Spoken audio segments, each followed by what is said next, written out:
Welcome to episode 3 of So You Want to Be a Trapper. I'm going to touch the basics of trap modification, the modifications that need to be done for your first year. You know, I'm not going to dive into it a crazy amount as far as night latching and some of the stuff. I mean, there's dozens of modifications you can do to improve your setup, but I'm going to talk about the important ones today. You know, you're just starting off, you know, you don't know what to expect, but these are things that you should still do even your first year. With the dog proofs that we talked about, you know, these are pretty good to go right out of the gate. I actually would not recommend really any modifications to them, at least the Dukes anyway. They work really well for what we have going on here, but yeah, they're pretty well set up.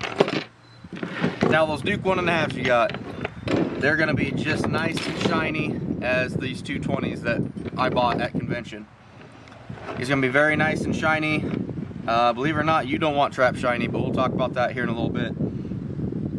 The one main thing I would do on a Duke 1.5, this pan tension, okay, so that's what the raccoon or mink's gonna step on, is gonna be very high. There's a bolt right here in the pan that holds the pan together. You need to loosen that. Everybody has their own preferences on this, but you know, right out of the gate, you're gonna be, I don't know, probably 5 pounds of pressure. I mean, it's a little too much.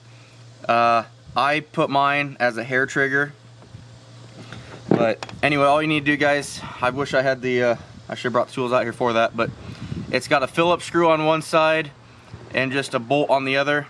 One thing I would suggest doing is getting the right tools to do it, and when you loosen that up, put as much pressure into it as you can. I believe these bolts are like brass or something, and they strip out really easily. You know, so that the head on that Phillips side, you know, if you strip it out once, it's pretty well toast. They kind of shred apart pretty quick, but just get the right tools to do it and loosen that up. You know, it's gonna be personal preference. If you have somebody you know that says, hey, loosen it to this, or you got an idea, but I mean, as you can see, mine's free falling, but the pressure of these jaws will hold that trap up. You know, when this trap is set, it's another personal thing. Where do you want that pan at? I'll go ahead and set this one here on the table for you. Kind of give you another idea of how I'm opening these. What I do is I take the outsides of my hands and push down on these levers. Once I do that, these jaws will open up. One side of these jaws is gonna fall right in this notch here. When that does, the dog gets flipped over and it goes underneath the notch of this pan right here. It's probably pretty hard to see. There's a little notch right there, but I'll go ahead and demonstrate how I do that. We're gonna push down on the sides, and as we do, you know, there's pressure there, but now these jaws are loose, they're free floating. We'll push down. Those jaws, it's kind of tight, but they'll fit down in there. You take that dog, flip it over, then with my other hand, while still compressing the springs down, I'm gonna lift that pan up, and now that trap is set. Now I have a very loose pan, as you see, but it's still, you know, it's still holding the trap open. A lot of people like their pans level. I actually prefer mine up. I don't think that hurts me at all. You know, when an animal's walking in the mud and stuff, they're used to stuff sinking underneath them. So when he comes and steps on that, it's just gonna go down. Oh, the far side maybe goes down a ½ inch, but they're so used to that stuff moving, I don't think it really flaws them. A lot of guys will run this right there.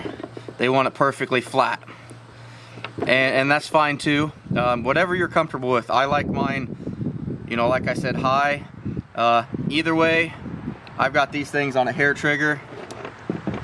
It does not take much to set these things off. You know, that way you're gonna catch every mink and muskrat that comes along that line as well. Something that I see, you know, very valuable. That's one of the best things about trapping, you know, especially this type of trapping. You never know what you're gonna have.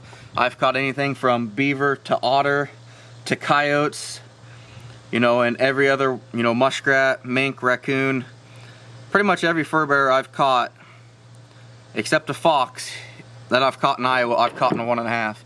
So that's just, you know, kind of how they're set. That's the only modification I'd really do. You know, you could add another swivel, but we'll talk about swivels here in a little bit. Now the 220s. If you did decide to look into these 220s, actually I'm getting ahead of myself. Let's go back to that dog proof because I want to talk to you about setting these things too. I don't have the actual setters needed for this. I've always just used my hands to, you know, like I showed you, compress, push the dog down, fit it in that trigger slot, which I can't see because I'm backwards right now, but just like so. A lot of you younger people won't have that hand strength. What you need to do is get those setters, and you can use anything. You can use a screwdriver or anything that you have handy, but that little bar that the trigger is on, put something behind that, which your setters will have 2 tongs that go behind it, and all you're doing is leveraging the top of this spring down. See that? That's all you're doing. You're leveraging it down. You know, obviously the longer your screwdriver, the more leverage you're gonna have, or whatever you're using, but that's all it is. Make it a lot easier for you younger people, smaller framed individuals, women, things like that. You know, it's gonna take the brute force strength, as you'd call it, out of it. Any tool you can use will help you greatly when you're first learning. That's what I want to talk about, this 220. If you did decide to do these, and again, I warn you, you know, these things are very dangerous, especially if you don't know what you're doing to them. But I have a pair of setters here designed specifically for these. Let me get in frame here. And I'd highly suggest you get the locking ones. These have a locking mechanism on them. All they are is the front here. They have slots that I'm gonna put in the eye of these springs to compress it. Okay, so I'll open that up, put it in the eye, and then I'll compress it closed, and you'll hear the lock close on the top of these, if I can get it in frame here.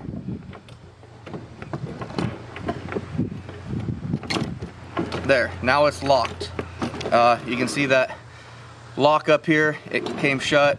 Now, you know, I'm just holding on to my setters. I don't have to keep these compressed in my hands to go down here and flip that safety over like we talked about. You get that safety on there. Now I can release these, and that side is set. Then you just, you know, turn around and repeat the process on the other side. Once again, these are a tool that will really help, you know, younger people that don't quite have that arm strength yet. And 220s are pretty tough to set by hand, especially new ones for a lot of people, for sure. But one thing I want to talk to you about these when they're set, you know, like I talked about before, we've got 2 notches on this dog. Okay, the one closest to it is going to give you a little bit more power, not a lot, but enough more power, a little bit. This one out here is going to be more sensitive to the trap firing. So when you actually set this thing, this notch that I'm on now will be more sensitive. I'm going to hold on to this, but it will want to fire easier than if... Hi, Gracie. Daughter came out here to say hi. But then you do the second notch here, like I'm showing you, and it just gives it that little 1/4 to 1/2 inch more power behind it. I prefer that notch myself, but that's a complete personal thing. Anybody, you know, use whatever you feel, whatever you're most comfortable with. You know, it takes a little bit more power to push that. But by the way, watch how much that trigger moves when I do that. Okay, that trigger, if I get it in camera, that trigger is moving a little bit. Boom. You know, the bottom of that trigger is moving 1/2 inch or so. Just kind of give you an idea of how sensitive that stuff is. You know, again, very dangerous trap if you're unfamiliar with them. I wouldn't recommend them for a newbie, but if you've, you know, played around trapping a little bit and you know of them and know how dangerous they can be, you know, they're a great tool. Now I want to talk to you about the trigger on this. The trigger on a 220, let me get it in frame here. Sorry guys, I got the camera angled so far down it's hard to see what's in the frame and what's not, but there's so many different tricks to this. You could set the trigger off to the side. Let's get it up here a little bit. I've seen guys do like something similar to that. There's so many different possibilities as far as how to set these. Me personally, I will bend them out and then bend the bottoms of them in just a little bit. That is my choice. If we got in camera, yeah, for a setup. In my eyes, you know, the raccoon's head, he thinks I can fit my head through there. So he's got his head through, and it's just shoulders that actually fire the trap. And I think that just gives me a better set. I could be wrong.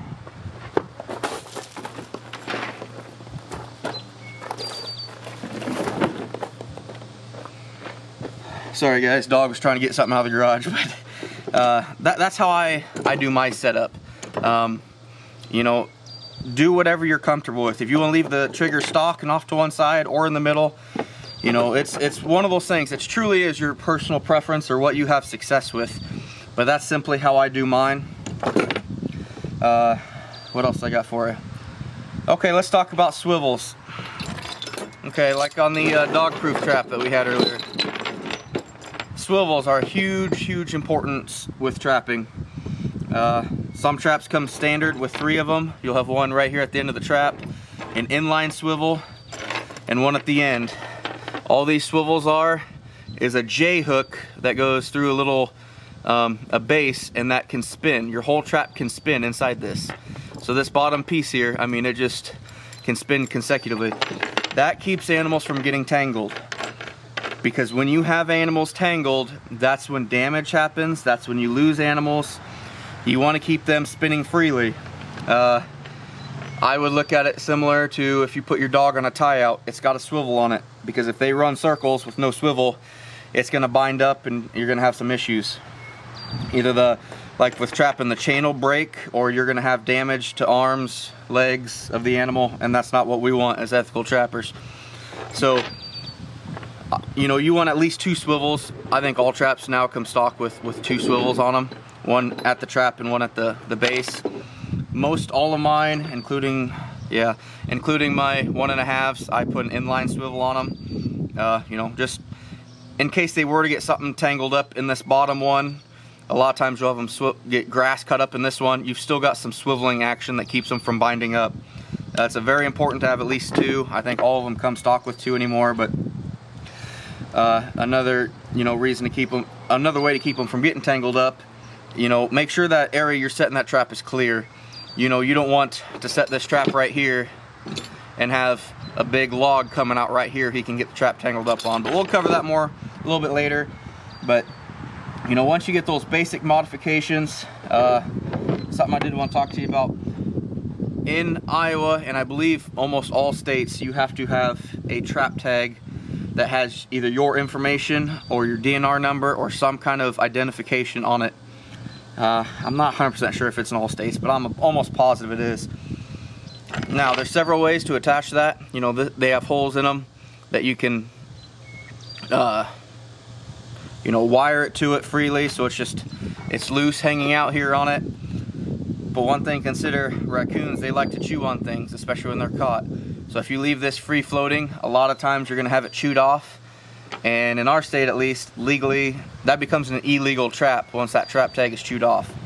How I attach all my trap tags is I will put it on one side of one link. Okay, so I'll kind of drape it over. I kind of folded it just a little bit. Then I'll take a pair of pliers, and all I'm going to do is just twist it on. Okay, as I twist, the tag's getting shorter and shorter and shorter, and there we go. And that's all I do. For us, that is a legal trap now. You know, check your local laws, of course. Make sure what you're doing is legal. Some of them, everything has to be visible, etc. You know, whatever your laws are, check that. But I'll actually put 2 of them on a trap just to make sure, in case for some crazy reason he was able to chew that one off. I still have another trap tag on it to make it legal.